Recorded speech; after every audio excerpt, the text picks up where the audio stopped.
What is up, guys? I do hope you are well. My name is Mark and today we're covering some more r/am I the butthole. If you'd like to skip the initial waffle, timestamps are in the description and along the timeline below. But if you are new here, please consider hitting that like, that subscribe and maybe that notification bell too.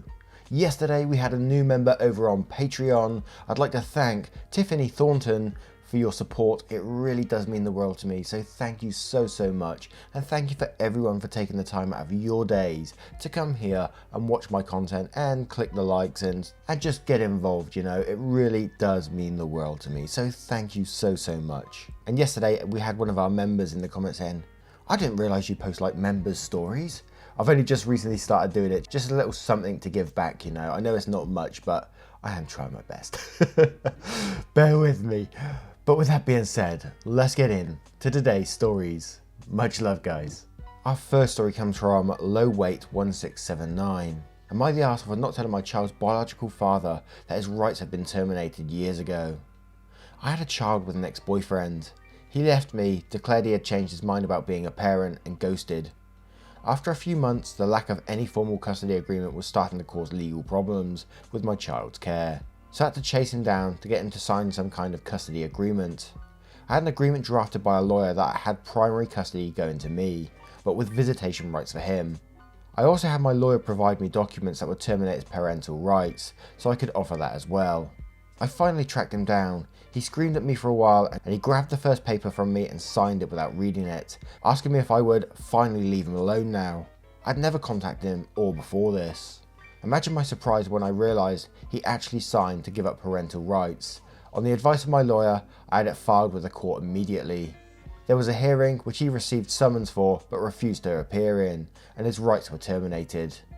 I never sought child support and moved on with my life, but kept all necessary documents related to it in a folder so my child can have that information when they're old enough to ask. Years passed. I've never been opposed to having him be a part of my child's life if he contacted me, but the safety and security of my child, both legally and emotionally, is my top priority, and I'm glad I can provide that. He apparently got married and his wife contacted me with a scathing letter about how they would file for custody. I was a monster for keeping him from his child, blah blah blah. I simply replied with, Mom, the dude voluntarily signed away his parental rights to his child in 2013. Please see the attached court order and the copy of the document that was signed by the dude. You can also look up case number on the state court's records website, which is accessible to the public, or contact the courthouse directly for more information. Good day. They're screaming to all that will hear that this was illegal and they're going to get it overturned, that I coerced him into signing it by holding papers, and they get full custody on the spot because I'm just so evil. His mother, who I speak to, is on my side because it's been so long with nothing, but thinks I should have given him a chance to realise what he was signing before filing it. Am I the arsehole? Wow, what a pair of jokers. So he didn't want nothing to do with his child's life, didn't show up for years and years, and just not being there, and just signed legal documents willy-nilly, then didn't show up at court. You know, this is all the other person's fault in this. They're playing stupid games, you know. So yeah, there's that. Not the arsehole in my opinion, but let's have a look at the comments below to see what they say. That Mater says, not the arsehole. He didn't read what he signed and was busy throwing a tantrum. That's strike 1 on him. He didn't show up to court when summoned. That's strike 2. He didn't get in contact for years, only after he got remarried. Final strike. He had all the time in the world to have a relationship with his child, but didn't want to be bothered about it. Now it's done and over, and I doubt there is anything he can do, because he willingly signed the papers without reading them. That is on him. He had his chance, he blew it. You tried to explain, he didn't want to hear it, and just to yell. On him, he blew it again. Not your problem, and get your lawyer to handle it. There is little he can do after all these years, and no court would give him full custody after abandoning his child for so long. He just wants to complain that he's now not getting his way. Nothing more. Morfanian says, dude signed the papers and refused to appear in court when summoned. No judge is ever going to rule in their favour. His wife should be taking a long hard look at the situation and question whether she should really be pursuing a future with him. In any case, you sought to do right by your child, not the arsehole. And 544 says, on what grounds do they think they get full custody anyway? They'd get laughed out of court, not the arsehole. Now, I'm going to turn this one on you guys. What do you guys think of the situation? And do you think that OP should let this person back in the child's life after all this time? Let me know in the comments below, and don't forget to vote on that poll in the description for story 1. And our next story is from Library Card Have Fun. Am I the arsehole for telling a friend he shouldn't get a job in a field he wants, and that his attitude is horrible? I, female 27, am a librarian at an inner city location. One of the most fundamental parts of the library is that it is for everyone, the CEO to janitor, anyone is welcome. In my location, that does mean we will get homeless people. That is fine. If they are causing a disturbance, they will be asked to leave just like anyone else, but otherwise, come on in.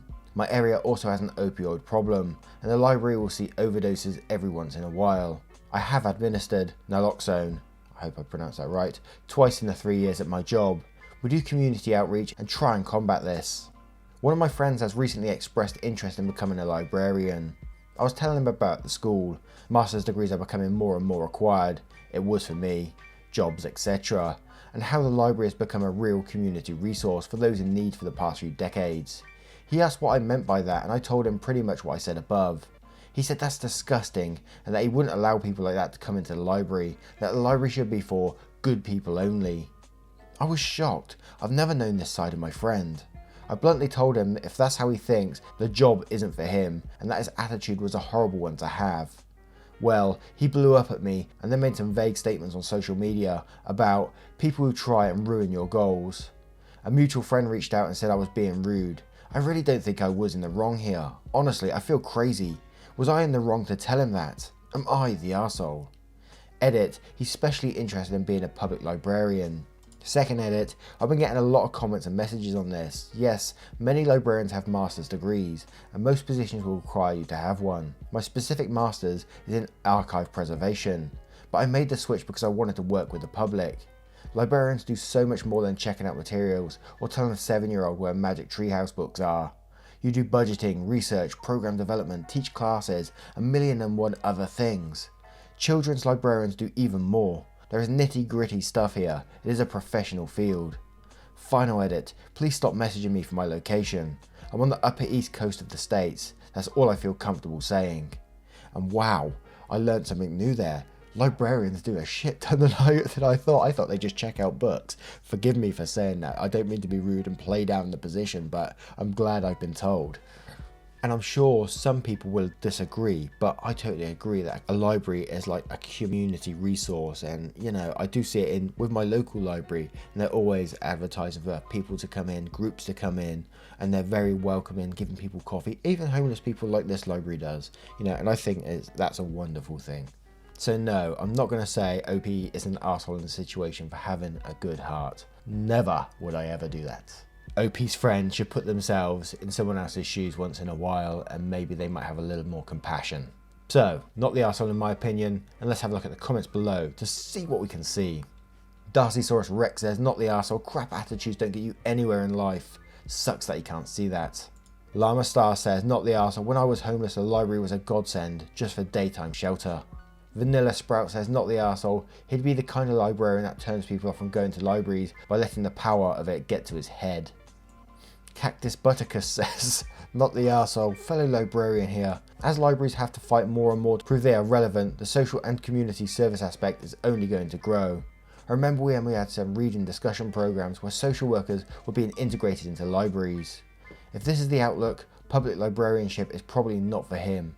Corporate or government might be an option, but library jobs are hard to get these days. So now, I turn it to you guys once again. What do you guys think? Do you think public libraries should be that way? Do you think they shouldn't be allowing in homeless people and things like that? Or do you think that they should be an open resource for the whole community? Let me know in the comments below, and don't forget to vote on that poll in the description for story 2. And our next story is from a throwaway account. Am I the arsehole for bringing my ex to court after he refused to see our kids because it was racing season? My ex and I have 2 kids together. We were together for nearly 11 years and split 5 years ago. The first 2 years went fine. He saw the kids every other weekend and checked up on them often.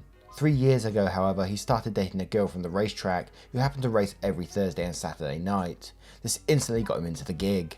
During that time, his every other weekend visits were put on hold and he stopped seeing the kids altogether during the racing months. usually 3 to 5 months at a time, depending on whether and if he could race or not. Simply because he and his girlfriend both race on different days. As I said, she is Thursday and Saturday, he is Wednesday and Friday. Not once has he asked if I could bring the kids to his races. He has also stopped paying child support because all their extra cash goes to fixing up their race cars after races, which apparently becomes over the top expensive. I didn't say anything up until a year ago. I told him I was done making excuses for him, and that if he didn't start putting the kids as his top priority, I'd be taking him to court. After that, he blocked me off of everything and didn't see them until almost a month ago, for the first time in a year. And that was only because we happened to be visiting my cousin and he showed up. He filled the kids' heads with, "I've missed you so much, I'm going to start my visits up again, blah blah." Then he went no contact again and has made 0 attempts. So the courthouse has just opened, and as soon as it did, I went down and filed paperwork for full custody, child support and visitation. When we first split up, I told him I would not do this, so I went back on my word. I get a nasty phone call from my ex-mother-in-law stating I was money hungry and that I was trying to stress her precious son out and make him feel bad for having an actual hobby. Unlike myself. Yes, she said I have no hobbies. Pretty hard when I'm a single mum of 2 who works 2 jobs just to keep a roof over my babies' heads. He also has been posting on social media saying, "Bitch kept my kids from me and now wants child support for a failed relationship. LMFAO, go figure." I never kept the kids from him. I have loads of texts sent asking him to take them with no response. I think it's justified what I did, but now I'm worried about how it's going to affect my kids because it's obvious that forcing him to take the kids he doesn't want may not be the best option. Am I the arsehole? This dude abandoned his child for a hobby, man. Think about those poor children and what they're going through, and especially since he was playing the mind games when he saw him like that one time in a year and he said, "Oh yeah, we'll start the visitations again," and got their hopes up, I imagine, and then dashed them at the same time by not doing anything afterwards. That's not forgivable in my opinion, and it makes me so angry that children get used like this. It pisses me off so much. And OP is not the arsehole in this. She needs to do what's right for her kids. And, you know, you're working 2 jobs to provide for those children. You deserve child support to help you out too. To provide them a better life, to have their mum around a bit more. You know, you shouldn't be after working your ass off to pay for what he's lacking, you know, when he's spending all his money on cars. It's just not on. People are allowed hobbies, but you know, there's priorities in life. Not the arsehole in my opinion, but let's have a look at the comments below to see what they say. Ron fucking Swanson says, "Be sure you take screenshots of any derogatory social media posts about you. It'll be useful in your custody hearing." Not the arsehole. Miss Baseball 34 says, "Not the arsehole, and be sure to capture all of those screenshots for your attorney. I'm so sorry for you and your 2 kids." Maestro Primer says, "Not the arsehole. He hasn't been paying child support. Provable. He hasn't been taking the kids during this time. Likely provable, but hard to attribute blame. He's not fulfilling his obligations, so you are absolutely right to take him to court. Ignore his social media, it doesn't matter. Ignore his mother. She isn't there making him take the kids. It's all about your kids and their well-being." That one Redditor bitch says, "Not the arsehole. Document texts, emails, Facebook posts from everyone involved. Take him to court for the child support he hasn't paid, and he will be court ordered to cough it up or go have a nice day in the county jail. Once you have full custody, send an email stating that you allow him to see the kids every other weekend. Just email you back to set up a schedule. Proof is the key in the process. Bank statement showing no child support deposits, text messages, emails, etc. Good luck." Now, I'm going to turn this one to you guys. What do you guys think in this situation? Oh, it just makes me so cross. Just thinking about these little child's faces, you know. They probably don't see all this nitty gritty background stuff going on, and all they know is that dad isn't coming around to see them once in a while. And then he gets their hopes up and then doesn't do it again. Fuck, man. Let me know what you guys think of this in the comments below, and don't forget to vote on that poll in the description for story 3. And our next story is from Conscious Door 1735. "Am I the arsehole for refusing to allow my future daughter-in-law to hug me? She recently became engaged to our son after a few years of dating.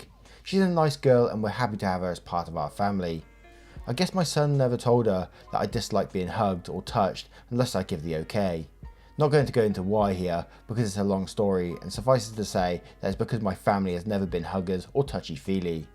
So after she made the announcement and hugged my wife, she tried to hug me. I put out my arm and pushed her back and said, 'No thanks, I'm not a hugger.' She obviously was embarrassed and remained quiet for the rest of the night. I didn't say anything to her because I assumed my son would explain things and smooth the situation over. He did, but she was still embarrassed and hurt. She feels that I rejected her and that I don't like her. I think that's an incredible overreaction, and it's not true that I don't like her. I do, but I don't make exceptions. My son asked me to talk to her and apologise, and I told him I'd be happy to talk to her, but I wouldn't apologise because I did nothing wrong. She was wrong to assume she could hug me, and that is no fault of mine. He also asked me to relax and try to be more open to hugging for her sake, because it's something that she and her family do, which makes them feel connected. And I told them I would not. The rest of our family is welcome to do whatever they like to accommodate her, but that doesn't mean I'm obligated to go along with it. He wasn't happy with my answers and accused me of being unwelcoming. He also expressed his feelings to his mum, and she agreed with him and told him I was being ridiculous and acting like an asshole by refusing to budge on this. She told me that if I don't make more of an effort with our future daughter-in-law, then it's going to create a wedge and hurt our relationship, not only with our son, but also any future grandchildren. So I need to get over it and open myself up to new dynamics in our family. I feel right now I am living in crazy town. My entire family acts like I've just come up with all this now, instead of this being how things have always been. I don't understand why they think anyone is entitled to touch me, family or not. To me, that should not be controversial. If someone doesn't like to hug, don't hug them. It's not rocket science. Am I the asshole? Now, my initial thoughts while reading this was like, yeah, you're totally right. You have every right not to be hugged, not to be touched. Not everyone is comfortable with being touched for many different reasons. And it doesn't matter what those reasons are. If you don't want to be touched, that's up to you. The issue here is that you pushed her away and then said nothing else apart from, no thanks, I'm not a hugger. And I can totally understand why your daughter-in-law was like, ooh, what have I done wrong here? And was embarrassed about the situation. And then you just assumed that your son was going to explain everything when you could have just turned around and said, look, what you told us here, my family had never been huggers or touchy-feely, and just made light of the situation, you know, and just say, I'm really sorry. It's just something that I don't do, you know. And then your son asked you to talk to her and apologize, which, you know, you could have done. There's nothing wrong with just like taking the daughter aside and explaining the situation. Just, you could have went in a bit depth, a bit further maybe, you know, just been open about it. She is your future daughter-in-law. So, you know, she's going to be a big part of your family at some point soon, possibly grandchildren too. But instead, you doubled down on the situation and went into stubborn mode, which never helps anything. Never helps anything. Come on. And you just totally, by the end of the story, you just got your back up against the wall and not letting anyone near you, and you've gone totally stubborn, in my opinion. And no, I'm not saying you should be hugging people anymore, but you should be explaining the situation, I think. If it is truly something that just like your family ain't touchy-feely and they never have been, then just explain that, you know. If it's not some deep psychological thing that's going to hurt you bringing it back up, then you know, you have to bring that up in a more sensitive way, in a better way, I guess. But for the way you've explained it, you could just tell them. But yeah, I'm a hugger too. I'm very much a hugger. My family are all huggers. Me and my brother still kiss on the cheek and stuff like that, and I love the bond I have with my brothers and my family and the way we hug and stuff, you know. So yeah, I would feel kind of rejected as well if someone pushed me away and didn't explain the situation, and I would feel pretty embarrassed too. I grab a hug whenever I can. Let's go to the comments below to see what we can see. You're the arsehole for this, and quotes, she obviously was embarrassed and remained quiet for the rest of the night. I didn't say anything to her because I assumed my son would explain things and smooth the situation over. And then says, why should your son explain things for you? You saw that she was embarrassed the whole evening and you couldn't be bothered to say a few words to make her feel better. Yeah, that's an arsehole and an unwelcoming move. The point is not that you need to allow yourself to be hugged if you don't want to be hugged, but that instead of communicating like mature people do, you're making a huge point out of something that's not really a big deal if you'd only say a few nice words. Lupin Bear says, you're the arsehole, not for not wanting to be hugged, that's your right, but for not putting in any effort to ease the embarrassment she was feeling. Touch is one of the love languages and might be her primary one. If you're not going to allow her to express it, you need to meet her on another level. You need to find a different want to show her love and actively pursue that, otherwise you're indeed rejecting her. Burrito says, you're the arsehole. I get it, OP. I get it, OP. I hate physical contact too, and it drives me mad because my husband's family are all huggers, and my skeleton wants to crawl out my skin when I'm forced to hug them. How did I remedy this? I used my words and told them, I appreciate that you love me and want to show me affection, but hugs aren't something I'm comfortable with. Can we find something special to show affection to each other in place of hugs? And guess what? It worked. You aren't the arsehole for the way you feel at all, but the way you went about it was fucked up, and you knew that the way you reacted was a little inappropriate because you said yourself you felt bad that she was embarrassed. Unfortunately, the status quo is people generally like to hug. It's not up to people like us to adapt to that or be okay with it, but it is up to us to effectively communicate our boundaries to prevent situations like this from happening. God, this one would hate to be in my family. A skeleton would be running down the road. And Final Commission says, you're the arsehole for pushing her and you do owe her an apology. There were other ways to let her know you didn't want to hug, like having your hands by your sides and backing up. I'm all for bodily autonomy, but you don't have to be rude about it. Now, what do you guys think of this story? Let me know in the comments below, and don't forget to vote on that poll in the description for story 4. Once again guys, thank you for being here today. You are always truly appreciated, and I hope you really do know that. Thank you very much for being here, and I will see you in the next one. Take care guys. Much love.